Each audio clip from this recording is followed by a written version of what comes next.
दोस्तों, सिंधु घाटी सभ्यता 3300 ईसा पूर्व से 1700 ईसा पूर्व तक विश्व की प्राचीन नदी घाटी सभ्यताओं में से एक प्रमुख सभ्यता है।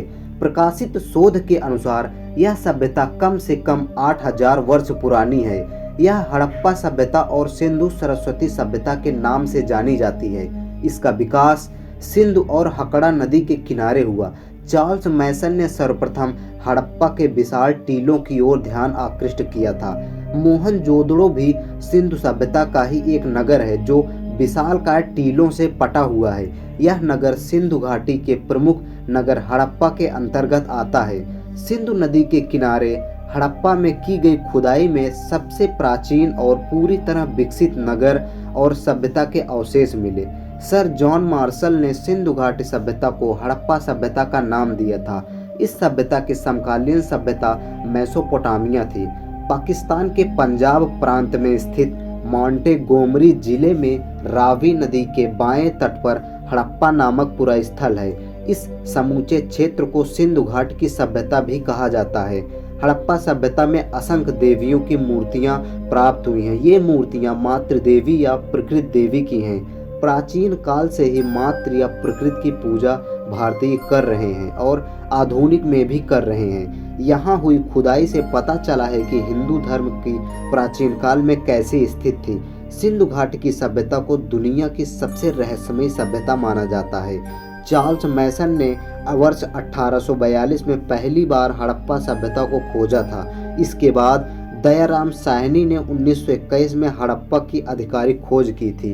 1940 में खुदाई के दौरान पुरातात्विक विभाग के MS वत्स को एक शिवलिंग मिला जो लगभग 5000 वर्ष पुराना है। ऐसा माना जाता है कि 2600 ईसा पूर्व अर्थात आज से 4616 वर्ष पूर्व इस नगर की स्थापना हुई थी। लेकिन कुछ इतिहासकारों के अनुसार इस सभ्यता का काल 2700 ईस्वी से 1900 ईसा पूर्व तक माना जाता है। सबसे पहली बार कपास फसल का उगाने का श्रेय हड़प्पा वासियों को ही दिया जाता है। हड़प्पा सभ्यता से कपड़े के टुकड़े के अवशेष, चांदी के एक फूलदान के ढक्कन तथा कुछ अन्य तांबे की वस्तुएं मिली हैं। यहाँ के लोग शतरंज का खेल भी जानते हैं। हड़प्पा नगर के उत्खनन से तांबे की मोहरें प्राप्त हुई हैं। इस क्षेत्र की भाषा की लिपि चित्रात्मक थी। हड़प्पा के मिट्टी के बर्तन पर सामान्यतः लाल रंग का उपयोग हुआ है। मोहनजोदड़ो से प्राप्त विशाल स्नानागार में जल के रिसाव को रोकने के लिए ईंटों के ऊपर जिप्सम के गारे के ऊपर चारकोल की परत चढ़ाई गई थी, जिससे पता चलता है कि वे चारकोल के बारे में भी जानते थे। यहाँ पर अग्निकुंड भी मिले हैं। इससे यह पता चलता है कि यहाँ पर यज्ञ किए जाते थे।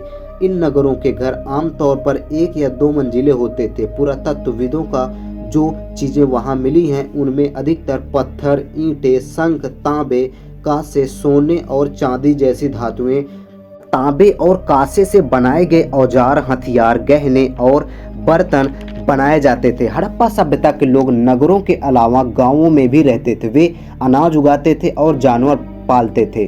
किसान और चरवाहे शहरों में रहने वाले शासकों, लेखकों, दस्तकारों को खाने के सामान देते थे। पौधों के अवशेषों से पता चलता है कि हड़प्पा के लोग गेहूं, जौ, दालें, मटर, सरसों, तिल आदि फसल उगाते थे। लगभग 3900 साल पहले एक बड़ा बदलाव देखने को मिला। अचानक लोगों ने इस नगरों को छोड़ दिया। लेखक, मुहर और बाटों का प्रयोग बंद हो गया।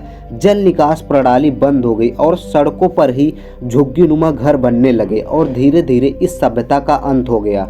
यह सब कैसे हुआ यह आज भी एक रहस्य है। दोस्तों, आपको हड़प्पा सभ्यता का इतिहास कैसा लगा कमेंट सेक्शन में जरूर बताएं। अगर वीडियो अच्छी लगी हो तो वीडियो को लाइक और चैनल को सब्सक्राइब करना न भूलें।